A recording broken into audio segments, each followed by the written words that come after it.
Welcome, keyboard enjoyers, to a Real Talk video. It's been a while. Now, normally Real Talk videos are shot in a random place in my house. We're shooting in the stream room because somebody forgot to clean the living room. I got my coffee, got my vape. It's going to be a rather chill video. We're just going to talk it out. And yeah, I hope you enjoy it. I'll roll the intro.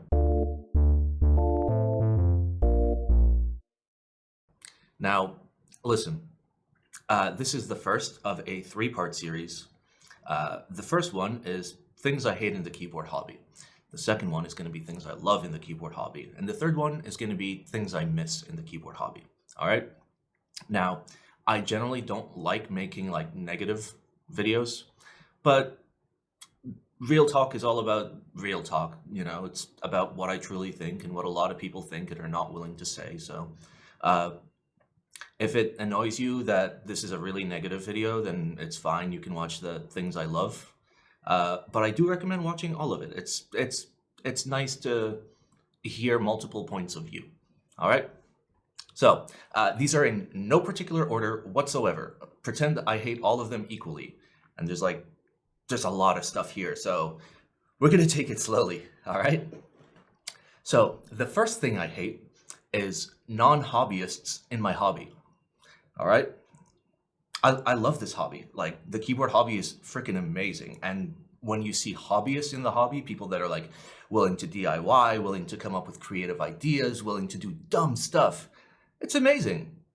And then you get people that come in that should not even be into custom keyboards, that should just buy a Logitech and stick with it because it would be better for them, that are trying to freaking buy key cults and then end up washing them in the sink and destroying the PCB. It's so terrible. Oh my God. It's like people that buy a supercar that like don't know how to drive it, don't care about it, don't take care of it. Why? Because hype? This is a hobby, you know? This is a hobby, my dude. And like, if you look at other hobbies, okay? I use amateur rocketry, Dungeons and Dragons, even photography as an example. People help each other out. People help each other out. People are helpful. Not everybody's trying to cash grab. Not everybody's trying to make a profit. Not everybody's chasing the hype. People enjoy the actual hobby. And what I hate is non-hobbyists in my hobby. This was mostly a thing in 2020 when everybody was stuck at home and people were like, ooh, I can have colors on my keycap. Ooh, the TGR is very expensive. Let me buy a fake one.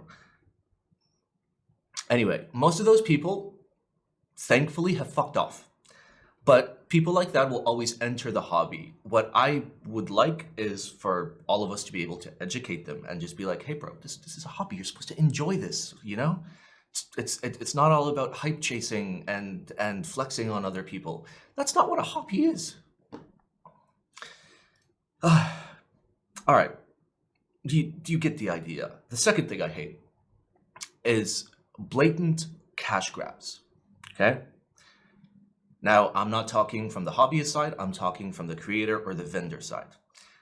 Generally, most vendors do not blatantly cash grab, the big ones, okay? But sometimes you get somebody that comes in. Somebody that comes in and makes the most stereotypical cash grabby project ever. I am making a 65% with a gasket and a top right blocker, and it's minimalistic and uses premium materials and has good typing feel even though I don't have a prototype yet, and has foam even though I don't have a prototype yet, and it's going to be $650. Dude, fuck that. Like, seriously, fuck that. Why? Again, it's the same thing as the first thing. It's non-hobbyists in my hobby. It's people that are here specifically to make money instead of caring at least the tiniest bit, the tiniest bit about the actual hobby. This is something that I covered in one of my previous Real Talk videos, cash grab versus passion projects. And I hate cash grabs. They're still around. They'll still appear. As long as there is a means for people to make money, people are still going to try. But I hate that. Again, this is a hobby. Obviously, we can have nice things. We can have nice things. You can make a nice keyboard. It can be a $900 keyboard as long as it's worth the $900. It can be a $400 keyboard that you're selling for $900. by using really aggressive, really shitty marketing. Don't do that. Don't do that. Anyway, that pisses me off.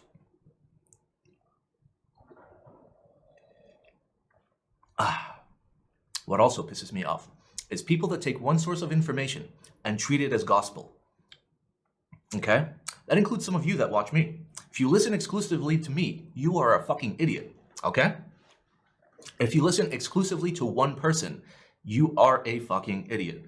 Always, always, always get multiple points of view for anything. Okay, I know it's really easy to just hang out in like one Discord server or with one, one community and have your echo chamber and have everyone agree with what you say and being told what to think by somebody else and now everybody thinks the same shit. No, come on. Come on. Again, this is a hobby. You want to always hear from somebody that likes something and somebody that hates something. That's why I'm here.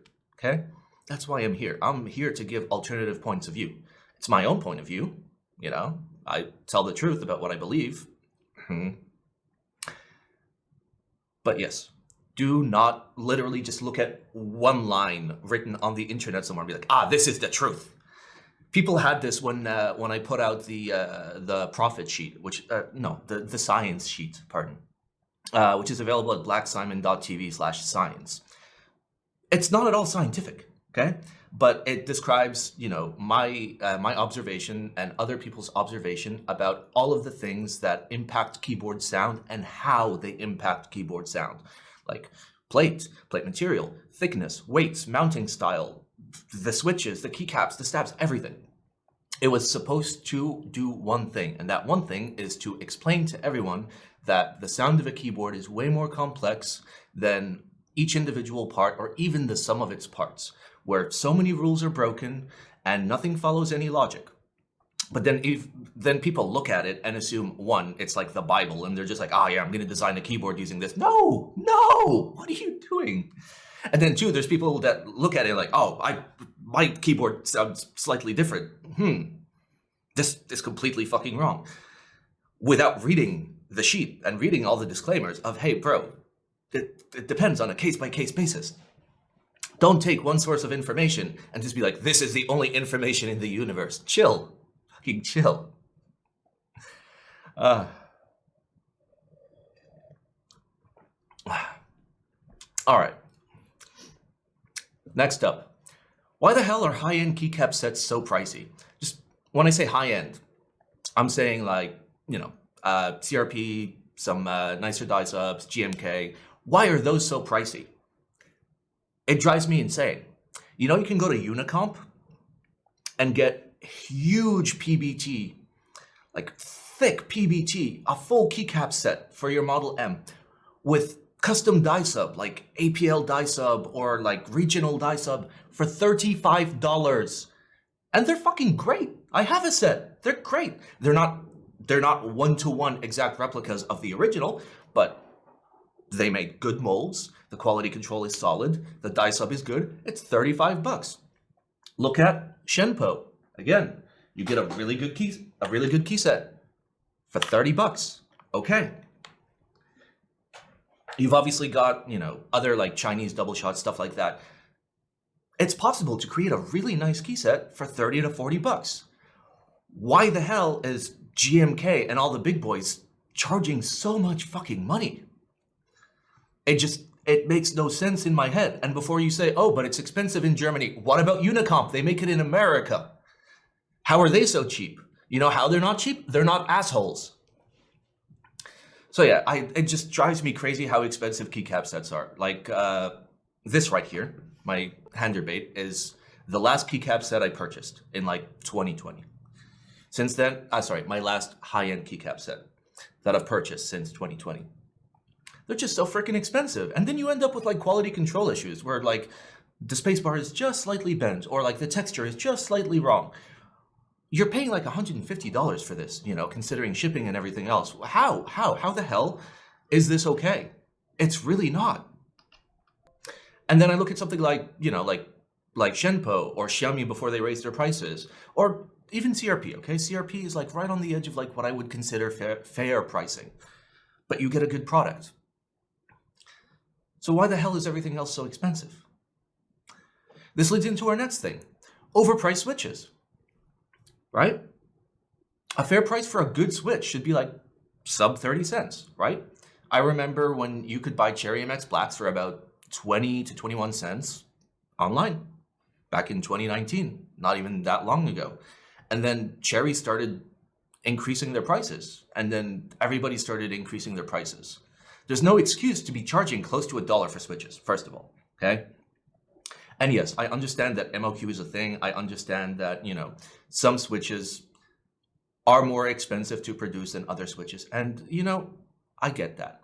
But what I'm referring to is switches that are made in such large quantities, and then they're like 50, 60 cents a piece, okay? Now, who is to blame here is most often the manufacturer, not the vendor. Sometimes it can be the vendor. All right, let's say, you know, the vendor is throwing like a 50% markup, which is a little on the high end, okay? Keep in mind, like, switch markups are higher than you would assume because, like, somebody has to sit there and, like, actually count the switches and put them in bags. Like, a lot of effort goes into that. So, like, there is adequate vendor margin on switches, and that's okay. What's not okay is when the switches come from the factory, from the manufacturer to the vendor, they're already so freaking expensive. Instead of being 9 cents like they should be, they're like 40 for like some higher end JWKs and, like, you know, some higher end Gatorons and some higher end cherries that are not available yet, but cough. So why the hell? Why the hell have so many people gotten so freaking greedy?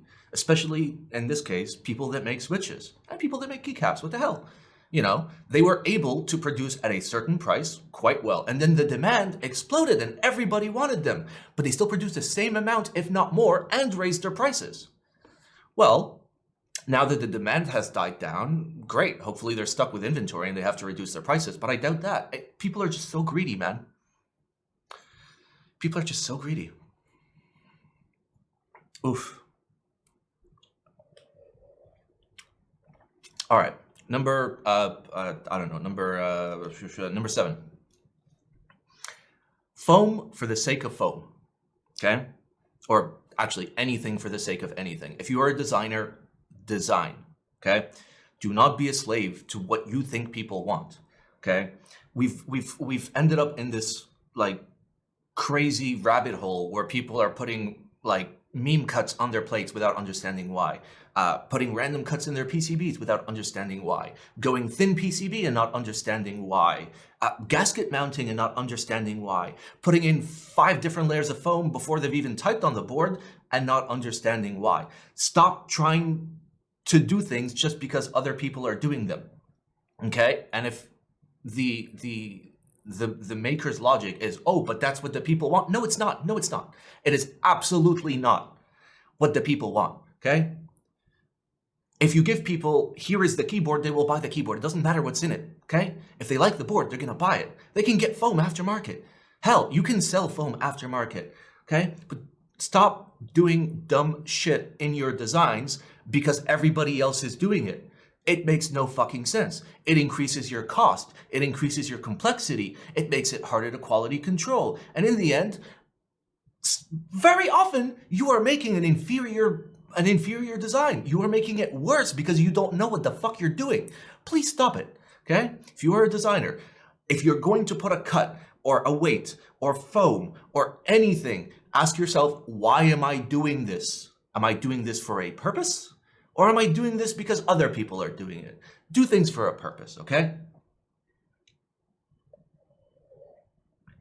All right. Number 8, I'm assuming? All right. This one's going to conflict with the rest, all right? Toxicity and people getting angry because people like different things than you, okay? Now, what I mean by this is, for example, you know, you see a guy who has, I don't know, a really colorful weeb key set, and you're just like, SMH my head. I can't believe you're an idiot and you bought that. Or do you see somebody that like splits their bottom row? You're like, oh my God, why would you split your bottom row? Why would you split your backspace? Oh my God, why would you use ISO? And then start getting angry about it. What the fuck, dude? It's a hobby. The whole point of this is customization. I'll judge, like, I can judge people based on like their objective purchases. Like if somebody went out and like bought a flipped keycap set for like $600, I'm gonna be like, you're a freaking idiot. Just buy something cheaper that's better. But if I see somebody that's like, oh, I took my TKL and I'm using it in Dvorak ISO with a split spacebar, split backspace, and like remap everything to completely different keys, I'll be like, okay, cool. If it works for you, it works for you. That's the whole point of this. Don't be a slave to what everybody else is doing. I use a, relatively unique layout compared to other people. And some people judge me for it. I'm just like, what the hell, dude? Let me use the layout I want. I can put any key wherever I want. I can make the spacebar be caps lock. All right. All right. Number 9, I'm assuming. Vendors who suck at vendoring. Okay. Talking about you, Massdrop, and KBD fans, and other people. You know who they are. If you aren't capable of being a vendor, don't be one. Okay. And the thing is if we look at like KBD fans and we look at Massdrop, okay? If we look at like from A to Z, how they handle things. 1, they onboard a maker and treat them very poorly historically and try to screw them historically. 2, they make a product by cutting all the corners. 3, they have no quality control on the product. 4, their staff is woefully unprepared to even like know what the product is. 5, they ship it to you, hopefully it's the right thing. And 6, you get it and there's a problem with it. And then 7, you submit a request and then basically they tell you to fuck off. You got a keyboard without a USB port? Here's a $10 gift card. Oh, we forgot to anodize part of your board? Here's a $15 gift card. No, those are both real examples. Those have happened to people. I mean, I've had terrible experiences both with Massdrop and KBD fans and other vendors, but there is only so far that people can say that, these vendors are incompetent. Even if they are incompetent, if you are that incompetent, you should not be running a business. You should not be giving money to a business that cannot do its business activity. Like, what kind of people give money to a business that sucks at being that business? I haven't ordered from Massdrop or KBD fans for like 6 years. I vowed, I'm like, I am never buying from these assholes ever again. And the thing is, it can't possibly all be stupidity, okay? It cannot all possibly be ignorance. They know what they are doing. They are intentionally making poor products. They are intentionally not quality controlling. They are intentionally picking up staff that is incapable of handling requests, and they are intentionally screwing you over because it cannot all be a coincidence, okay? I know it seems very, very tinfoil hat, but think about it. In order to specifically be incompetent at every single step and to be so incompetent over time and never improve, that is not incompetence. That is a plan. That is a plan unfolding as planned, okay? So please, think twice before you go and, put money with the likes of Massdrop or with the likes of KBD fans or, other vendors that, Candy Keys, have had problems and have never improved over the years. If a vendor is a poor vendor, please stop supporting that vendor. Poor communication and issue handling, that ties into the above. That's something that annoys me. So my take when it comes to running a group buy or running an in-stock run or running anything is, listen, there can be mistakes. You can fuck up, okay? But it's all about communication and issue handling, all right? The perfect example of this was Gion's F2, which went out and had a lot of problems, like bad problems. QC issues, there were chips everywhere, things were not cracked, but like chips, there were freaking holes in the keyboard. The keyboard itself was not the keyboard that was promised. Gion's response was to say, okay, I will take it all back and I will give you the option of fixing it or refunding or whatever the hell you want. That's fine. Shit happens as long as you make it better, okay? The worst thing is to just ghost people. If you are incapable of finding solutions, you should not be running group buys, okay? Nobody should be giving you money, okay? But if you can handle mistakes, That's great. You know, if there's a mistake, you handle it and you communicate. Okay, you don't ghost people for months. I mean, I ordered a Weavin, I think in like 2020. I don't know where it is. I have no idea. I have no updates. I'm pretty sure I got scammed. You know, at least with my 280S from Noxery that took like 5 years. At least there was some communication. I could just be like, "Hey, what's up?" And he'd be like, "Oh, here's the current status." I'm like, "Okay," you know. So yeah. So this also ties into the next thing, which is people with no financial or logistics experience trying to run group buys. It's not going to turn out well if you have no fucking idea what you're doing.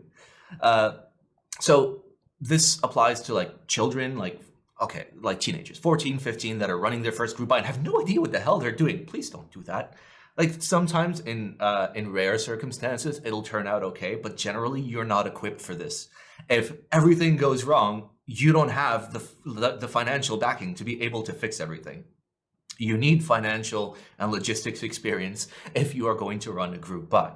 Otherwise, you're not going to have a good time. So generally, you know, if you're an up and coming maker, you're trying to make something nice and you have no idea what the hell you're doing, go to somebody that does and be like, "Hey bro, I'd like to run this through you and everything will be fine." All right. I'm out of coffee. Feels bad. All right. Next up, screwless boards. Okay.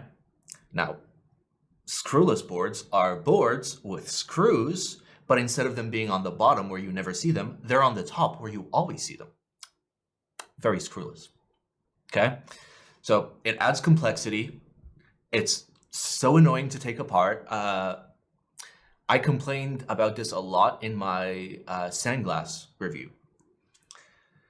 And in many cases, for many boards, okay, people have gotten better at it now, but in many cases, the screws are literally staring you in the face. You can see the screws through the keycaps and they're literally just looking at you all shiny and stuff. I don't understand why this screwless trend started. I don't understand the concept of the screwless trend. Because the idea is, oh, I want the bottom of the keyboard to look good. Okay. So you think people will never use your board and just always have it on display? Why are you making a keyboard then? Just print out an A4 with a pretty picture and slap it on the wall. Do you get what I'm saying here? If you think the screw should not be on the bottom because it doesn't look nice, then you're assuming people are always looking at the back of your keyboard, aka your keyboard is shit and they're never going to use it. So what is the point of screwless? Let's say you want to hide your screws. You put feet over it, like the Frog did, like the F1 did, like a lot of boards have done. You know, you don't have to go screwless. Screwless adds complexity. Screwless is super annoying to deal with. Screwless looks terrible, and in the end, it ends up being more expensive, more annoying to assemble, like way more risky for people to like end up damaging their boards. And in the end, you're assuming that your board is not good enough for people to use. So what the hell? Stop making screwless boards, please. Please just stop. It was a terrible idea, and I don't know why people keep doing it. I have yet to, I've seen good screwless implementation, but in the end, I use the board and I need to disassemble it or something. I'm like, this is so much more annoying. Why? Why have you done this? All right, I need a moment. Boys.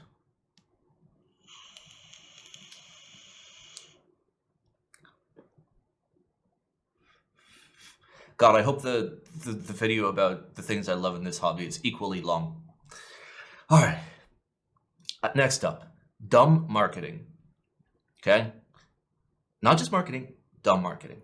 Lots of projects that would normally get the stamp of approval if it wasn't for the terrible marketing. People that are all like, "Oh, I'm making a premium minimalistic with very high-end materials." Bro, no, you're not. You're making a keyboard just like everybody else. Dumb marketing ruins so many projects because for me, remember, this is a hobby. We're all hobbyists. You can be a big hobbyist and, make 5,000 keyboards a year. Best example of that, Gian. Gian is a true hobbyist, He does this because he loves this. He makes boards because he loves making boards. TGR as well. TGR Sam is a hobbyist. Singer KBD Elaine is a hobbyist. These it's very interesting that like the nicest boards are made by hobbyists, people that actually care about just making something super nice.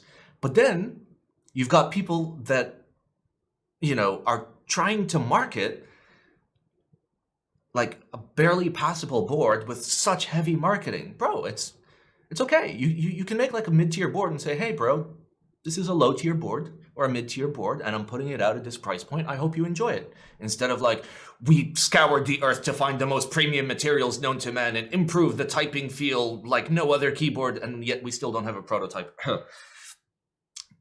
Like, this is something that we cover every Saturday on my Group Buy Review stream at twitch.tv/BlackSimon, by the way, where, as long as you're straight, you can show me any project and I'll be like, okay, this is fine. But then if you attempt to oversell it, that's what concerns me. Imagine you're walking down the street and you run into a guy that's trying really hard to sell you something. Every red flag and like red light in your brain is going to turn on and be like, what the hell? This guy's trying to scam me out of something. You're trying way too hard. Please fucking stop it. And the same thing applies to keyboards. I feel like somebody's trying to con me or scam me when people are going super hard on the marketing. Like, why are you trying so hard? It's a keyboard. I'm going to look at it and like determine whether or not it's a good keyboard. And I'm going to look at the price and determine whether or not it's good value. That's it. Speaking of value, next up, the secondary market. Whew. I mean, to be fair, the secondary market has calmed down. You guys remember Jane 2s at $8,000, Jane CEs at like $7,000, Key Colts at like $6,000 or $7,000.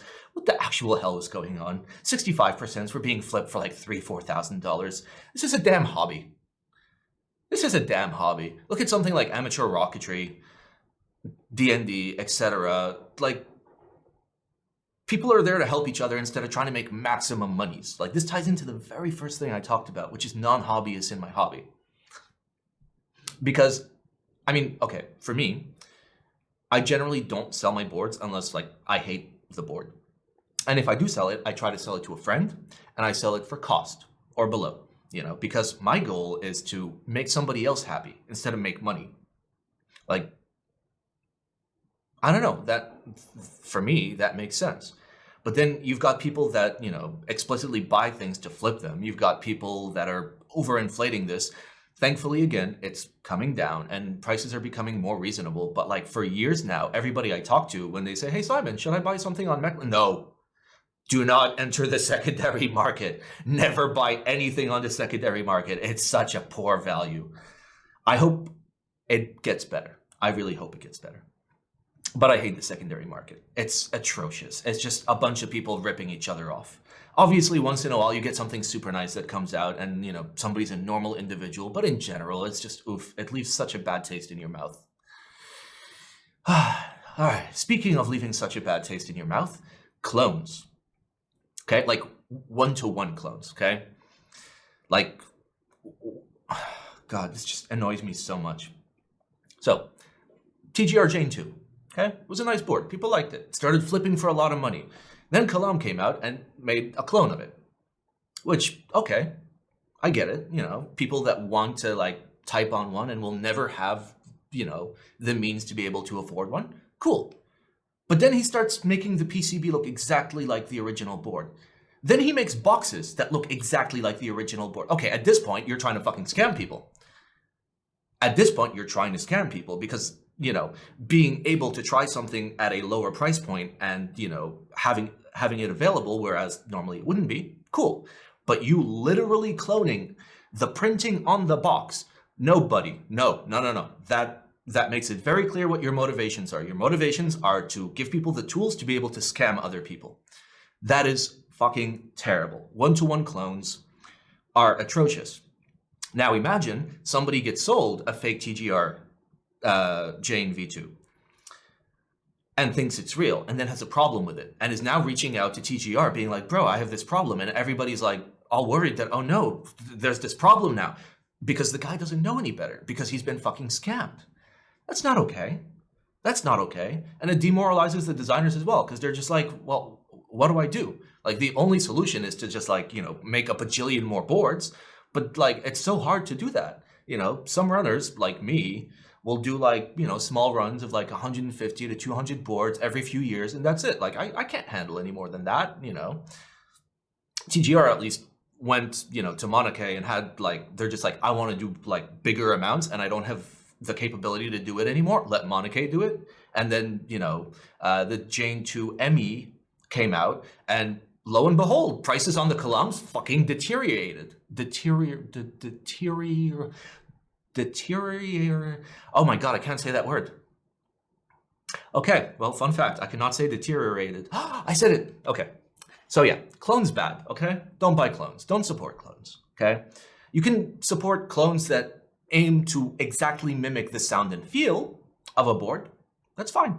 That's fine. That I consider a homage, not a clone. But if you're literally making the exact details exactly the same as the original, to the point where people cannot tell the difference by like replicating the screws and everything, you got a problem there, buddy. All right, next up. We've got not enough open source and community-driven projects, okay? Opening info to the community leads to new layout support and actual improvements. You know, if everyone can stop chasing cash for like 5 seconds, look at the Mechanico, okay? I know, they're so ubiquitous now and everybody's making Mechanicos, but open source project. It's great. It's nice having open source projects that people can build on. Unfortunately, you know, a lot of projects are building on it in terms of give me money, but some projects are not, okay? Open source PCBs are amazing. Open source projects are great. And I'm not saying open source everything. I'm saying the community matters, okay? Community-driven work matters a lot. I make something cool, somebody else builds on it, we're developing, instead of, you know, me holding this with like clenched fucking fists. And nobody can build upon what I've done. You know, open source your mounting types. Like, oh, I made a good leaf spring plate. Here's, you know, it turned out really nice. Here's the files. And then other people can build on that. Or, I don't know, here, I made some, you know, 3D models of nice keycaps. They're open sourced. Have fun. Or I designed this, you know, really cute dumb keyboard. Here's the project files, the Fusion files. Please build on it. That's amazing. That leads to more stuff being made in this hobby instead of less stuff being made and more people trying to frickin' price gouge each other. So, yeah. All right. Next, spring marketing. Spring marketing. Oh God, spring marketing drives me insane. Dual stage, progressive, memes, okay? All that matters is what is the weight of the spring? How long is the spring? Okay, a spring is going to behave like a spring. Okay, it's going to start long, and when you press it, it's going to get shorter and it's going to be harder to press. That's how springs work. It doesn't matter how you do the coils or any of that shit. A spring is still going to be a spring because physics exists. Okay, so instead of looking for dual stage gold-plated meme springs, buy consistent springs. The best spring that you can get is a spring in which you take the springs and between the variance between one spring and another spring is 1 gram at the maximum. That way, when you type on your board, all of your keys feel consistent. Everything feels tip-top. Whereas if you're buying meme springs that are, you know, directional and like 3 times the price and ping, and you buy them because of fucking marketing, please stop. Please stop, okay? When people ask me, Simon, what springs do I buy? I say, buy TX springs at the weight that you like, medium length. Try those. If you want to tweak it a little bit, you can go with long length. If, you know, you want it to be harder to, you know, accidentally press the key, or shorter length if you want it easier to just get it going. That's it. That's the only thing you have to worry about with springs, okay?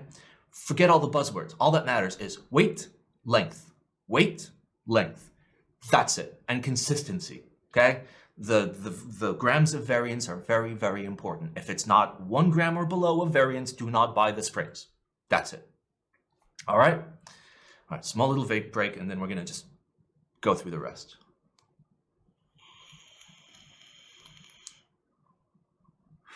All right. Now, this, I don't necessarily hate, but not enough love for clicky or loud or big keyboards, okay? I love big boards, I do. I love big boards. Big boards are so nice, dude. Like, it's nice. And clicky and loud boards are so good. It's like driving a loud car, not like absurdly loud where like, you know, you're shattering windows and babies are crying in the middle of the night, but like there's something to it, just some oomph, you know? Remember, what is the trinity of keyboards? You have aesthetics, sound, and feel. Aesthetics, sound, and feel. Okay? Sound, bro. More sound is amazing. And big boards are amazing. Everybody acts like they're living in like a Hong Kong coffin home. We're like, oh no, I have to buy a 65% because I need the 2.1 centimeters of free space on my desk. Bro, if you only have 2.1 centimeters of free space on your desk, you have bigger problems than needing to buy a 65% keyboard. Okay? It's the same logic as people trying to do small form factor PC builds. When I build a PC, I put it in an ATX case. Why? Because I like expandability. I like not having to struggle for 3 hours to build the thing. Instead, I can do it in 20 minutes. I like that everything gets good airflow. You know, what's the advantage to a big board? You have so much room for activities. You can throw a numpad on there, and you can like throw macros on it. You can do so much with it, and it sounds good. Big boards just sound so much better by default. Like, the designer doesn't have to do much. A bigger board is going to have a larger space for the sound to resonate, and it just sounds so good. And clicky boards are great. Now, I'm not saying everybody should, you know, build, you know, Blue Alps boards and take them to the office or type on like a Model M at the office. No, for home, for enjoyment. A nice clicky switch is so nice. Everybody, okay, this is something I say to a lot of people. Everybody should own a Model M. Okay, if you don't own a Model M, take like $50 to $60, put it aside, and just keep an eye out on like Craigslist, Facebook Marketplace, not eBay, because they're going to try to freaking scam you. Not scam you, but price gouge you. Keep an eye out. You see a Model M being like thrown away by a school or some shit, buy that. Buy a Model M. It's so nice. You're going to enjoy having a big clicky board. Everybody enjoys it. It's fantastic.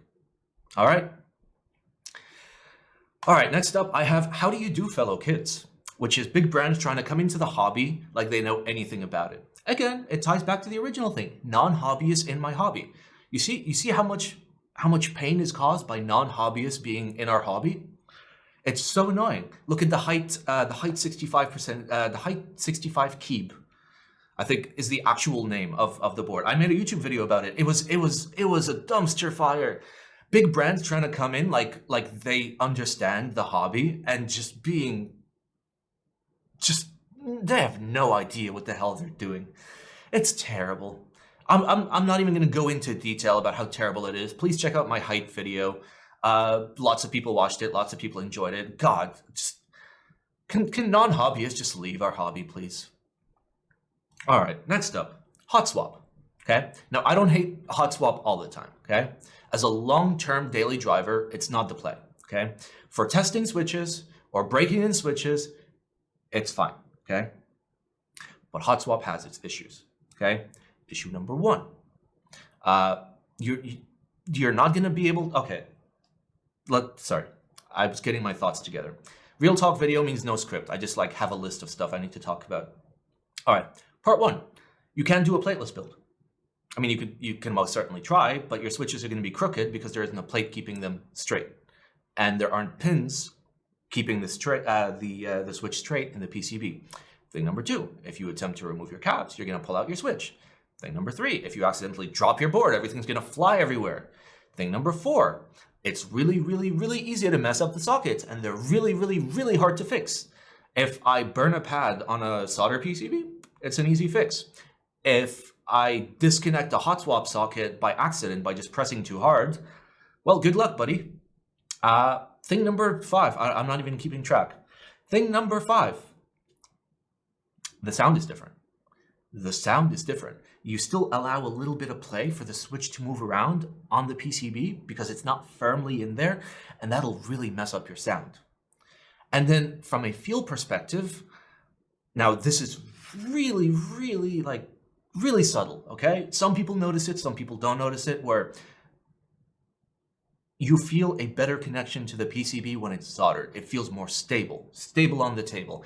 You hit that switch feels solid. As soon as you press it, you feel it bottom out against, the PCB, feels good. Hot swap, just a little something going on there that just doesn't feel right. So you want to buy a hot swap board? That's fine. You can use it for break-in, you can use it to test your switches, but long term, you want to solder. And soldering is not hard. I have a soldering tutorial on my channel. It's very popular, it's very helpful, and it's for people that like have no idea what the hell they're doing. Okay? And it's great. So yeah, think twice about hot swap, please. But everybody should own like one hot swap board. Like if you have like 5 boards, you can have a hot swap board just for like breaking in and testing stuff out. That's fine. All right, next up, premium stabs. Oof. Oh God, I hate premium stabs so much. That includes Zeal stabs. That includes Durock stabs. That includes C3 stabs. That includes Owlab stabs. That includes Stabies. That includes JWK. That includes, that's Durock. They're just all so bad. And I'll tell you why they're bad. So I use $5 Chinese stabs, okay? I buy them for $5.31 from China. They fit an entire TKL. And generally, they're pretty good, You lube them up, you clip them, they're all right. Maybe like 1 out of like 50 stabs will have an issue. And since you spend $5 on it, you throw it in the trash and you replace it with another one, you're good to go. However, from my own personal experience building with these, almost every single time, okay, like 90% of the time I have done a build with premium stabs, I had a stab that had a failure where it just wouldn't actuate correctly, or something was messed up, or it didn't sound right, or just something was wrong with it. It's what I would consider a failed stab that I would throw away. Except the issue is now somebody's paid $30 for this stab set, and getting a replacement is really expensive. It's kind of like premium switches, You've got Milky Top Gaterons that you can get for like 14 cents from Taobao, and, Hyperglides that you can get for like, 22, 23 cents from, probably not anymore. It's probably closer to 30 from Taobao. And then you're comparing them to like 80-cent switches, like Gateron Inks, which are terrible in terms of consistency, okay? Like, yes, they're very smooth, but like, ugh. And like very expensive JWK recolors that are like above 65 cents. Bro, it's a JWK. Like we know that it's like a 9 to 18 cent switch.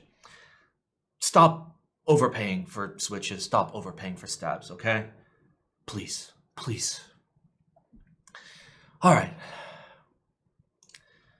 2 more to go. All right, number 1. Everyone rushing to make their boards not sound like a keyboard by shoving it full of foam, okay? I don't get this, okay?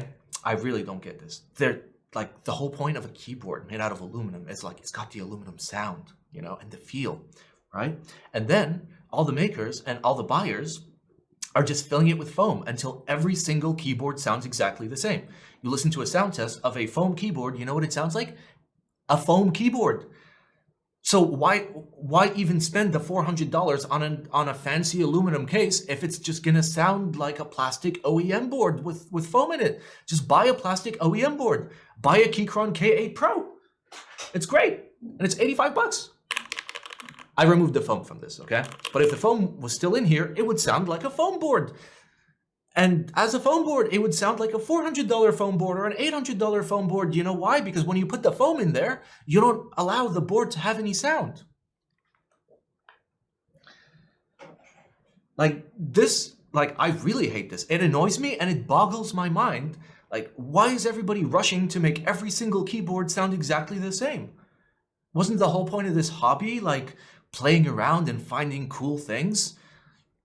You know what I've been dailying at the office? My Jaguar. My Jaguar sounds weird. It's like the weirdest sounding board ever. I love it. I love how weird it sounds. It's so boomy, but like in a good way. It's like almost too boomy. Like I had to like tailor my build to make it less boomy. And I love it. And now I imagine that like there's probably people out there that like took that board and just filled it with foam till it sounded like an $80 OEM. What are you doing? What are you doing? It makes no sense to me. Like, if that's what you want, then buy that. If that's what you want, just buy a plastic board with lots of foam in it. It's gonna sound the same. It's gonna feel pretty much the same. Go for it. Okay, and then finally, okay? Oh my God, this is gonna be like a 50-minute video. Finally, if you watch my streams, you know that I hate drama. Fuck drama. Okay? Like keyboard drama. Like people will send me links like, oh, look at all the things Rama is doing. Dude, I don't care.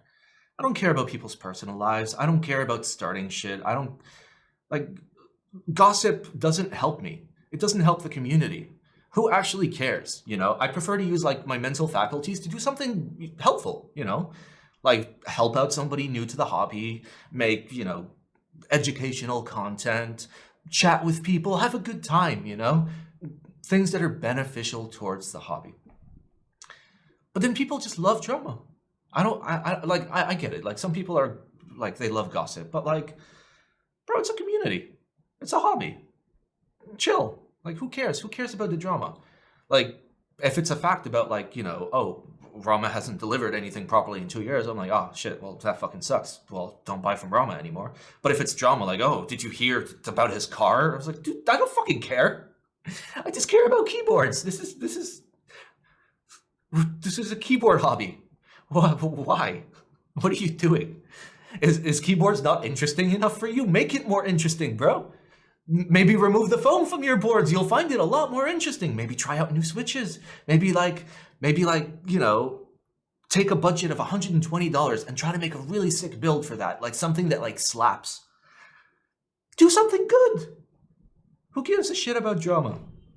And on that note, if, you know, drama happens because of this video, SMH my head. All right, so next week, that was the last one, by the way. So next week, I'm gonna do all the things I love about the keyboard hobby, okay? Like I don't want to be negative, but I had to start with the bad news first, then we do the good news. And after that, we'll do all the things that I actually just miss about the hobby. Oh, that one's gonna be all nostalgia. But hey, if you made it this far, congratulations, well done. This is the longest Real Talk video ever. If you like the channel, drop a like, sub, hop in the Discord. Link should be in the description. Come hang out with us. You know, please. I'm not trying to be toxic. It's just we started with the things I hate first, and these are things I hate. So what do you want me to do? You know, I would stop hating them if they stopped being a thing. So yeah, that's it. Thank you all for watching, and here's a croissant that lights up.